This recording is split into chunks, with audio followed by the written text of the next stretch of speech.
Hello दोस्तों, कैसे हो आप सब। आई होप आप सब बहुत ही बढ़िया होंगे। हमारे चैनल पे एक और नई और इंटरेस्टिंग वीडियो में आप लोगों का बहुत बहुत स्वागत है दोस्तों आज की वीडियो में हम बात करने जा रहे हैं आईबीपीएस क्लर्क के बारे में, जिसकी कंप्लीट डिटेल मैं आप लोगों को बताऊंगा। इसका नोटिफिकेशन आउट हो चुका है, तो हम इस वीडियो में डिस्कस करेंगे कि आपका जो एग्ज़ाम पैटर्न है वो क्या रहता है, क्या सिलेबस है और कैसे आप इस एग्ज़ाम को क्रैक कर सकते हैं। तो बेसिकली इस वीडियो में हम आईबीपीएस आरआरबी क्लर्क की एक कंप्लीट डिटेल बात करने जा रहे हैं। तो चलिए दोस्तों, बिना टाइम वेस्ट करें इस वीडियो को स्टार्ट करते हैं। आप लोगों को एक चीज़ पहले बता देना चाहूँगा, इस चैनल पे, हमारे बैंकर स्टॉक चैनल पे कंप्यूटर की वीडियो डल रही है, जो कि आरआरबी क्लर्क और आरआरबी पीओ दोनों के मेंस के लिए बहुत ज़्यादा इंपॉर्टेंट है। उसकी मैंने एक सेपरेट प्लेलिस्ट भी बना रखी है, तो मेक श्योर आप वो सारी वीडियोस चेकआउट करें। और यहाँ पे आपको इंग्लिश वोकैब की एक सीरीज़ भी देखने को मिल रही है। उसमें हम सिर्फ वही वर्ड्स ले रहे हैं जो प्रीवियसली एग्ज़ाम्स में पूछे गए हैं, चाहे वो कोई भी एग्ज़ाम हो, बैंकिंग एग्ज़ाम हो या इंश्योरेंस एग्ज़ाम हो। जो वर्ड्स वहाँ पे पूछे गए हैं वही सब हम यहाँ पे यूज़ कर रहे हैं। और काफ़ी बार ऐसा भी होता है रिपीटेड भी आ जाते हैं, तो हम वो सारे वर्ड्स यहाँ पे ले रहे हैं, प्लस द हिंदू के वर्ड्स उसमें भी हैं, तो आप वो भी जाके चेकआउट कर सकते हैं। तो चलिए दोस्तों, आज की वीडियो को स्टार्ट करते हैं। तो दोस्तों, जैसा कि आप लोगों को पता ही है, इस बार जो टोटल वैकेंसी है आईबीपीएस आरआरबी क्लर्क में वो 7,500 के आसपास है, तो वो बढ़ के 8,000 तो होगी ही होगी, नो डाउट। तो टोटल वैकेंसी हम यहाँ पे कंसीडर कर रहे हैं 8,000 प्लस। अगर कुछ इंपॉर्टेंट डेट्स की बात करें तो यहाँ पे जो हमारी लास्ट डेट है अप्लाई करने की वो 21 है। और प्रीलिम्स जो होगा वो आपका 6, 7, 13, 14 दिसंबर होगा। तो मोटा मोटी मान के चलिए आपके पास, हाँ, 1 डेढ़ महीना है। बट ये एग्ज़ाम ऐसा भी नहीं है कि अगर आप ऐसे सोचें कि भाई बहुत जल्दी निकल जाएगा। इसमें बहुत ज़्यादा स्पीड और एक्यूरेसी चाहिए। इसकी कट ऑफ ऑलमोस्ट, मतलब काफ़ी जगह, या फिर आप मान लीजिए मोस्टली 75 प्लस ही जाती है आउट ऑफ 80। तो वो आप लोगों को प्रिपेयर करना होगा। इसका मेंस जो है उसकी डेट है 1 फरवरी, अभी दे रखी है। इसी के बीच में अगर आप लोगों को ऐसा लग रहा हो कि भाई बहुत टाइम है, तो मैं आपको बता दूं टाइम नहीं है। यहाँ पे अभी काफ़ी सारे एग्ज़ाम हैं। फिर अगर हम बात करें तो अभी उसके बाद में LIC AAO जिन्होंने भरा है उनका एग्ज़ाम होगा, IBPS क्लर्क का एग्ज़ाम होगा, फिर अभी IBPS PO का रिज़ल्ट आना है, उसका मेंस होगा, फिर इनके मेंस होंगे। तो एग्ज़ाम कंटिन्यू है।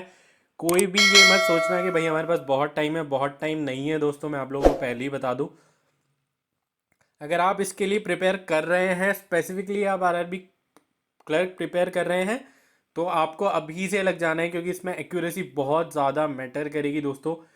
अभी अगर आप लोगों ने सिलेबस कंप्लीट नहीं किया है तो अभी आप सितंबर और ले लो, आप अपना सिलेबस कंप्लीट कर लो। बट उसके बाद आप लोगों को सिर्फ और सिर्फ प्रैक्टिस करनी है दोस्तों। 75 प्लस मार्क्स लाना ईजी नहीं होता है। और मैं आपको गारंटी दे रहा हूँ, आप ये मान के चलना कि मोस्टली जगह पे कट ऑफ 75 प्लस जाएगी ही जाएगी। तो चलो अब आगे बात कर लेते हैं हम इस वीडियो में एग्ज़ाम पैटर्न के बारे में। तो जो भी मेरे दोस्त हैं उनको मैं बता दूं कि भाई जो प्रीलिम्स एग्ज़ाम पैटर्न होता है इसका, वो बाकियों से थोड़ा अलग होता है। इसमें इंग्लिश नहीं आती है, तो यहाँ पे उन बच्चों के लिए एडवांटेज हो जाता है जो इंग्लिश से थोड़ा घबराते हैं। यहाँ पे सिर्फ दो ही पोर्शन आपको देखने को मिलते हैं, क्वांट और रीजनिंग, जिसमें 40-40 क्वेश्चन होते हैं और 40-40 मार्क्स के ही होते हैं। अभी पैटर्न थोड़ा सा चेंज हुआ है। पहले यहाँ पे कंबाइंड टाइमिंग होती थी 45 मिनट्स, बट अब रीजनिंग में आपको 25 मिनट्स मिलते हैं और क्वांट में आपको 20 मिनट्स मिलते हैं। और ये 80 मार्क्स का पेपर होता है। तो आप लोगों को यहाँ पे टारगेट जो है वो स्टार्टिंग से ही टारगेट रखना है कि आप 75 प्लस लाएं।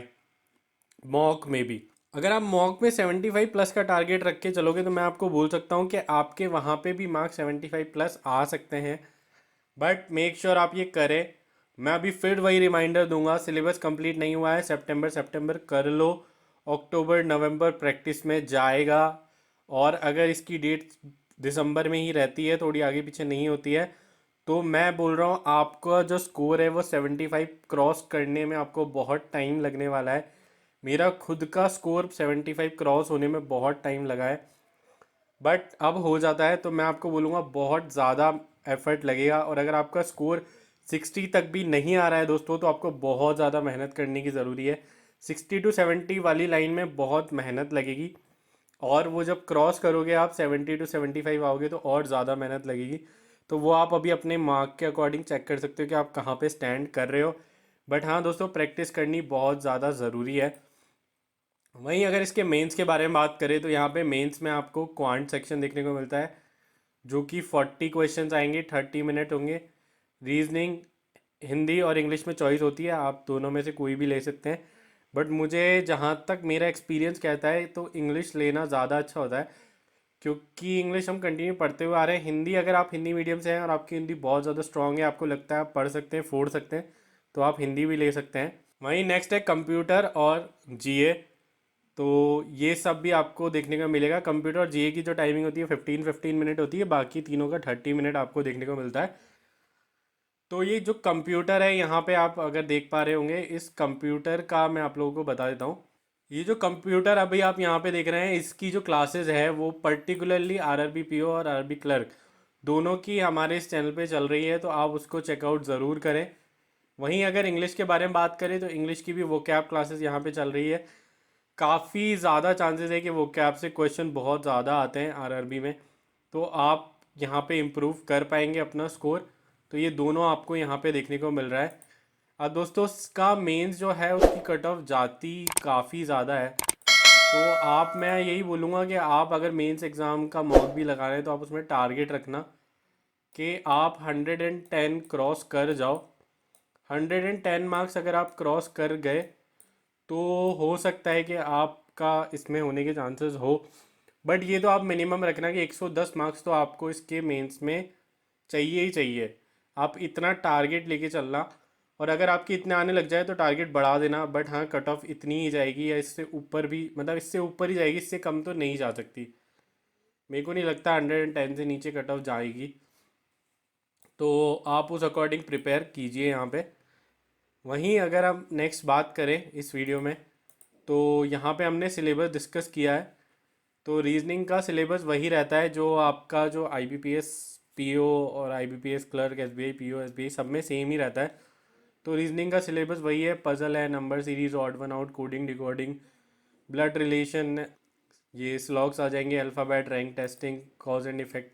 इसमें मेंस का भी सिलेबस मैंने डाला हुआ है, कंबाइंड है मेंस और प्री का। अगर आप ये सारे कर लोगे तो हो जाएगा। डायरेक्शन सेंस है, figure, word, information, statement, conclusion, ये सारी चीज़ें आती हैं। वहीं क्वांट में भी ये सारा जो है वो आपको करना ही है। डीआई वगैरह हो जाती है, बाकी आपके अर्थमेटिक के सारे टॉपिक हो जाते हैं। ये सारे टॉपिक आप देख ही रहे होंगे। वो है, यहाँ पे अलजेब्रा नहीं आती है।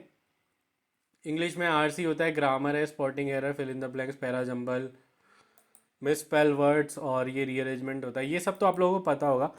मेन बात करते हैं जनरल अवेयरनेस की। जनरल अवेयरनेस का जो बाकियों में मेंस का सिलेबस रहता है वही सेम सिलेबस है। बट मैं आपको एक टिप देना चाहूँगा, यहाँ पे है ना, जनरल अवेयरनेस थोड़ा सा इजी नोट पे मुझे लगता है, क्योंकि बाकी सब में जैसे एसबीआई हो गया हमारा या फिर आईबीपीएस हो गया हमारा, इन दोनों में जो जनरल अवेयरनेस है वो थोड़ी सी, आप ये बोलो कि टफ नोड पे होती है। बट आरआरबी में उतनी टफ आपको जनरल अवेयरनेस देखने को नहीं मिलेगी। तो अगर आप पढ़ रहे हैं और आपने बस ऊपर ऊपर ऊपर ऊपर से, तो नहीं कहूँगा, थोड़ा बहुत डीप तो जाता है, बट हाँ इतना ज़्यादा डीप नहीं जाता जितना एसबीआई पीओ वगैरह में जाता है। तो उतना लेवल आपको देखने को नहीं मिलेगा, तभी यहाँ पे कट ऑफ भी हाई जाती है। तो उस अकॉर्डिंग आप प्रिपेयर करिएगा। और बैंकिंग अवेयरनेस मैं स्पेशली बोलूँगा आपको, ये जो दो टॉपिक है इनको आप हाईलाइट कर लो या कुछ भी कर लो। ये जो टॉपिक है भाई साहब, बैंकिंग अवेयरनेस और ये आरबीआई, यहाँ पे सेबी भी होता है, आरबीआई एंड सेबी कर लो इसको, ठीक है। तो इन पे तो आपको मतलब ऐसा रखना है कि आप ये मानो कि इनको तो मतलब पढ़ के ही इतना खतरनाक कर लेना है कि इनको छोड़ना ही नहीं है, क्योंकि काफ़ी क्वेश्चन आपको देखने को मिलेंगे इस आरबीआई और सेबी वाले पोर्शन से यहाँ पे। अब जो यहाँ का सबसे इम्पोर्टेंट है वो हो जाता है दोस्तों कंप्यूटर। कंप्यूटर बहुत ज़्यादा इम्पोर्टेंट है यहाँ पे, क्योंकि ये गेम चेंजर बन जाता है। अभी जो मैंने लास्ट मेरा मेंस दिया था उसमें मेरे 17 मार्क्स थे, 17.5 मार्क्स थे कंप्यूटर में आउट ऑफ 20। तो आप देख सकते हैं मेरा स्कोर क्या था। मैं यहाँ पे आपको यही बोलूँगा कि मैं इस चैनल पे कंप्यूटर भी इसीलिए लेके आ रहा हूँ क्योंकि मेरा कंप्यूटर स्ट्रांग है, और मैं ये जनरली बोलता हूँ कि अगर आप मेरी वीडियोस फॉलो करेंगे तो आप आराम से वहाँ पे कंप्यूटर में 15 प्लस तो टारगेट मान के ही चलिए कि इतना आप ले आएंगे। ये मैं आपको गारंटी देता हूँ, बट मेक श्योर आप लोगों को सारी वीडियोस देखनी पड़ेगी। और ये सिलेबस है: fundamental of computer, history of computer, future of computer, basic knowledge of internet, network software hardware, computer shortcut keys, MS office. ये सारा आपको जो है सिलेबस देखने को मिल जाएगा। Database, security tools, virus, hacking, है ना, trouser, input output device, computer, और ये सारा मतलब आपको देखने को मिल जाएगा। बट अब देखो यार, अभी इतना टाइम नहीं है कि मैं आपको ये सिलेबस वाइज कंप्लीट कराने जाऊँ, ऐसा मुझे लगता है। तो मैं यहाँ पे जो है वो आपका क्विज फॉर्म में, तो मैं जो है वो क्विज फॉर्म में आपके यहाँ पे क्वेश्चंस लेके आ रहा हूँ। मैं यहाँ पे ये नहीं कर रहा हूँ कि मैं आपको टॉपिक वाइज या फिर पढ़ाने के हिसाब से पूरा एक एक टॉपिक डिस्कस करूँ, हम पहले बेसिक्स कंप्लीट करें, वैसा हम यहाँ पे नहीं कर रहे हैं। हम यहाँ पे क्विज कर रहे हैं। बट हाँ, क्विज के अंदर मैं आपको जो भी क्वेश्चन आता है उसके बारे में एक अच्छा डिटेल एक्सप्लेनेशन देता हूँ, जिससे फ़ायदा क्या होता है कि वो टॉपिक वहीं पे क्लियर हो जाता है। तो बजाय उसके कि पहले हम टॉपिक करें, पहले हम ये सारा कंप्लीट करें, फिर हम क्विज़ लगाएं, उससे अच्छा है कि हम डायरेक्ट क्विज़ में प्रैक्टिस करें, ताकि जो हमारे मार्क्स है वो भी इम्प्रूव हों और हमें ऑलरेडी प्रैक्टिस होगी किस से कैसा क्वेश्चन आ सकता है। तो इसलिए हम यहाँ पे क्विज लेके आ रहे हैं। तो यही था दोस्तों, हमारे चैनल पे वीडियोस डल रही है, मेक श्योर आप जाके चेकआउट करें और उन वीडियोस को देखें ताकि आपके मार्क्स इम्प्रूव हों। तो आज की वीडियो में बस यही था। This is all from my side. Thank you so much guys for watching my video.